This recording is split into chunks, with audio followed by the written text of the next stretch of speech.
Every single one of you in your careers will have to give presentations. Every single one of you will have to make an argument at some point about something.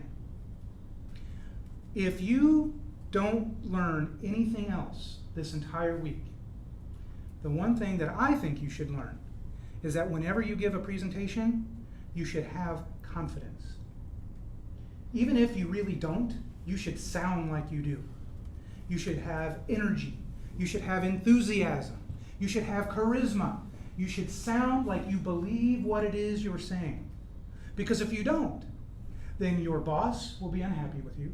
The people you are trying to convince will be unhappy with you. And ultimately, you are going to be unhappy with you.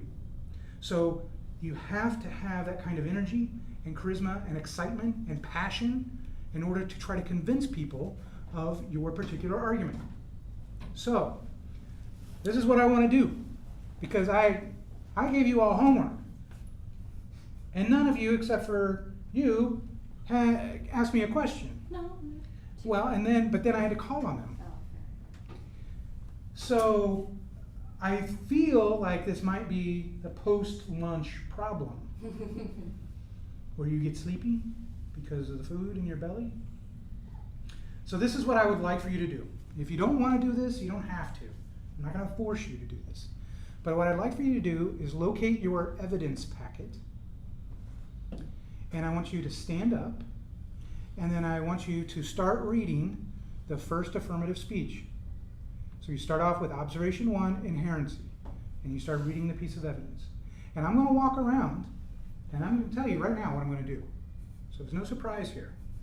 But if I don't get the sense that you are passionate about it and that you are trying to convince me about it, I'm going to squirt you with the water gun. Most of you did really, really well. And I noticed that when I started walking around, you got the sense that I was there, and so you started to speak louder.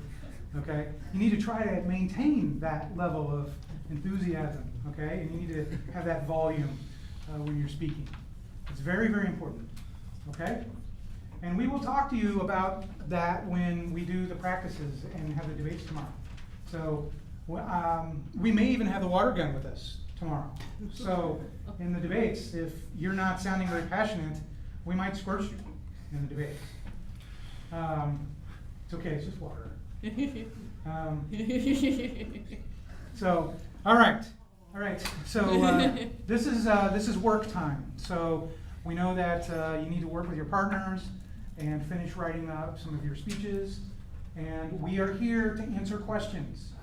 All right. So if you're still a little confused about what a concept is, or if you need some more explanation, please ask us. No, there's some guidelines in the working materials packet, but I think it's best that they get some time to do some work. Okay? So, Thank you.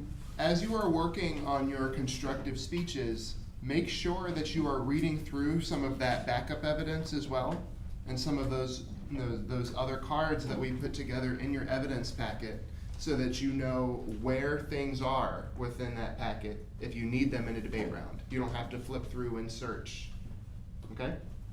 So if you're done with your speeches, then maybe be more familiar with the evidence packet. Get with your partner and work. And ask us any questions that you have.